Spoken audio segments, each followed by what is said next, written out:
Welcome to Mind Blow, the ultimate destination for jaw-dropping content that will surprise, inspire, and entertain you every step of the way. If you love discovering the unexpected, make sure to subscribe, hit the like button, and share with your friends to keep the excitement going. Your support helps us keep blowing minds and creating content you'll never forget. So buckle up and get ready, because this is just the beginning. October 10th, 2025, a date that will be remembered across Southeast Asia, and perhaps far beyond. The South China Sea is on edge. Tensions have been simmering for years, but today the stakes have risen dramatically. The Philippines has just unveiled its longest, most advanced military runway on Pagasa Island, right at the heart of its claim in the fiercely contested Spratly Archipelago.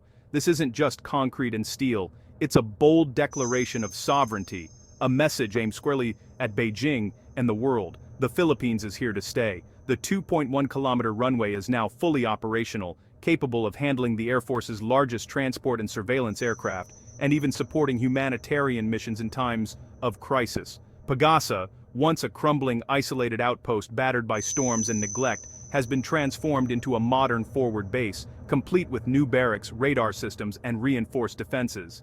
This changes the region's strategic balance. For the first time, Manila has real capacity to monitor, respond, and defend its claims in real time, projecting power far beyond its shores. It's a direct answer to China's relentless expansion, its sweeping 9-dash line, and the growing presence of Chinese vessels in these contested waters. The world is watching closely. Manila's message is unmistakable. It will not be pushed out of its own waters, and it will defend its sovereignty with new resolve. For China, this is a provocation, an open challenge to its ambitions. For the Philippines, it's a pledge to stand firm, no matter the pressure. The South China Sea just became even more volatile. The next chapter in this high-stakes contest is about to unfold, and the world is holding its breath. Pagasa Island, Thitu to the world, has always been more than a military outpost. For decades, a small Filipino community has lived here, anchoring Manila's claim with daily life. The island's strategic value was recognized in 1971, but its old airstrip was little more than compacted coral.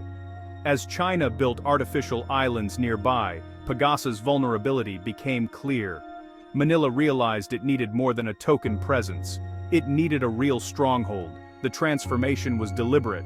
From a quiet, fishing village to a fortified base, the new facilities aren't just repairs, they're a leap forward, projecting power and deterrence. The strategy has shifted from passive occupation to active defense. Pagasa is now the front line, its civilian heart beating within a hardened shell.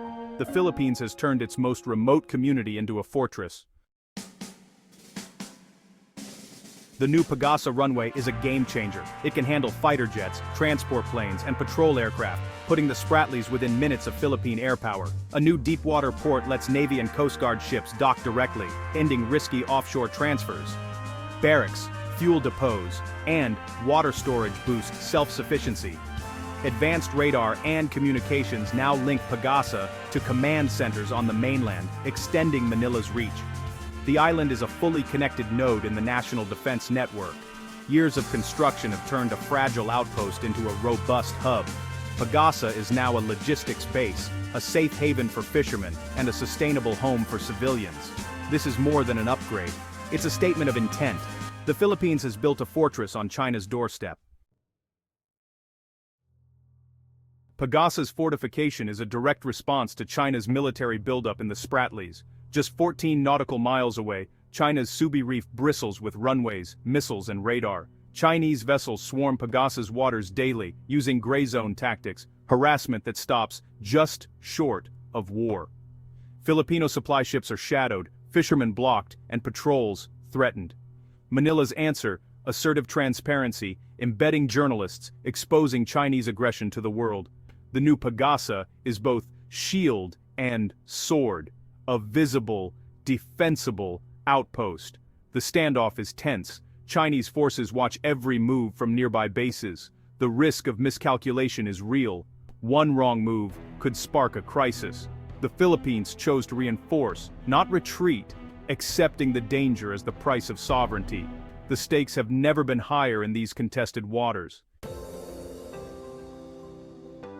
Pagasa stands apart from China's artificial islands. It's a living, breathing community, not just a military outpost. Here, families build their lives, children play by the shore, and daily routines unfold against the backdrop of the South China Sea. Unlike the sterile, fortified islands built by China, Pagasa is home to real people, with hopes, dreams, and a sense of belonging. The new runway and port are more than just strategic assets. They are lifelines for the island's residents.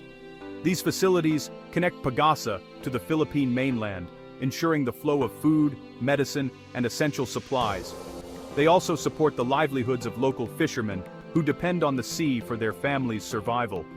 The infrastructure serves both defense and daily life, blending security with community needs. Manila frames these upgrades as acts of protection for its citizens, not just displays of military strength. Government officials emphasize that the improvements are meant to safeguard the people who call Pagasa home, reinforcing the island's role as a civilian settlement first and foremost. In stark contrast, China's outposts are pure military fortresses.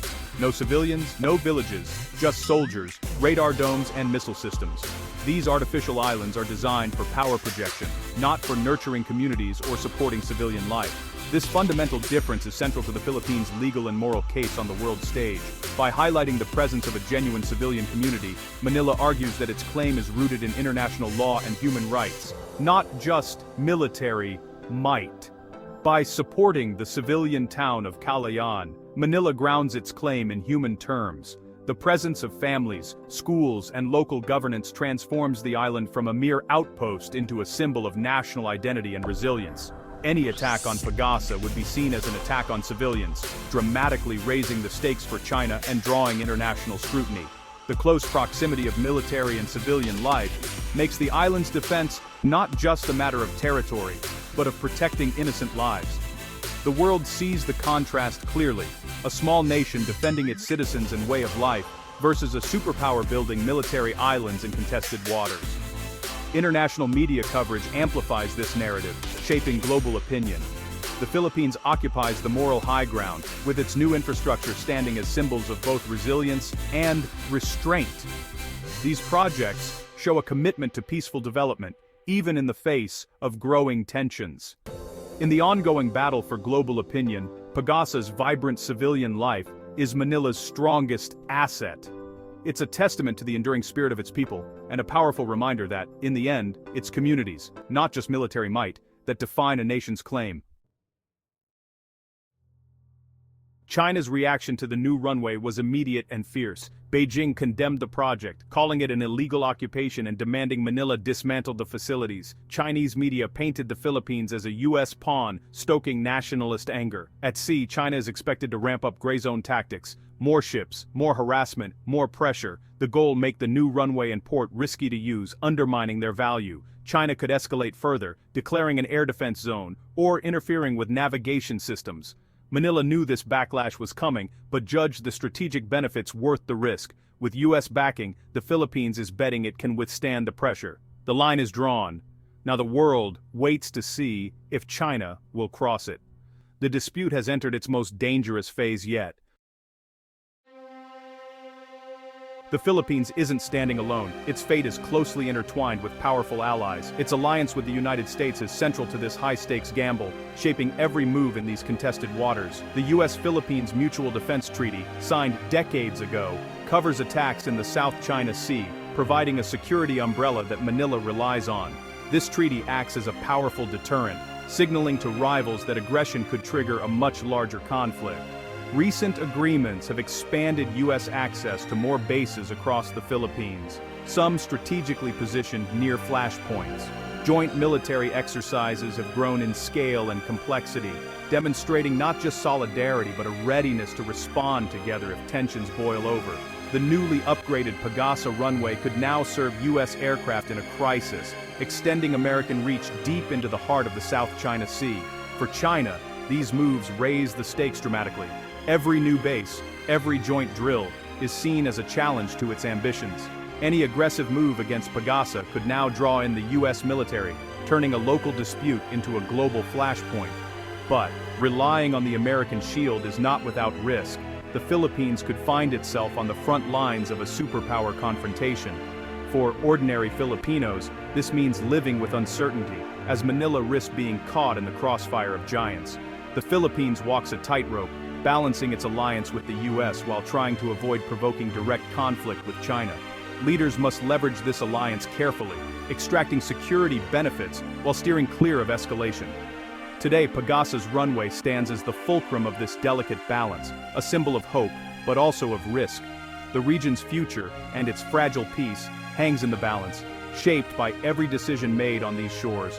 Ultimately, the wisdom and restraint of its leaders may determine whether the South China Sea becomes a zone of conflict or cooperation.